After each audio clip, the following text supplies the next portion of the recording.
迎收睇優中新聞。日前，根據目擊者嘅消息，某著名郊野公園發生咗一連串嘅示威衝突。以下係有關嘅片段。咁難㗎？喂，你知唔知自己有幾唔惡驚嚟㗎？將啲用完即棄嘅嘢周圍掟，會破壞郊野公園，影響生態環境㗎。我鬼得性格啦，我都唔知有咩關你咩事。你仲要掉我，你實在太唔惡驚嚟㗎！你影乜嘢？直接睇到先睇到你啊！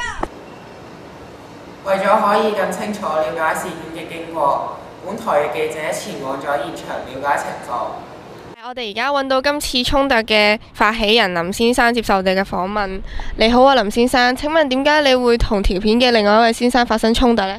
我之所以咁嬲呢，係因為佢哋所做嘅嘢實在太唔 organic 啦。佢哋用嘅餐具啊、膠樽呢，呢啲嘢都係用完即棄嘅，會造成好多不必要嘅垃圾。如果我哋繼續咁做嘅話呢，會對生態環境造成破壞，例如全球暖化加劇、冰川融化、北極熊無家可歸、全球水位上升呢啲咁唔 organic 嘅後果發生。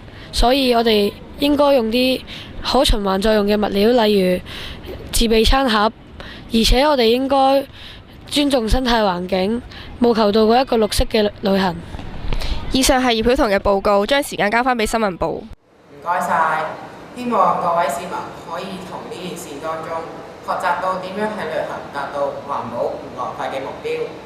今日嘅報道到呢度，再會。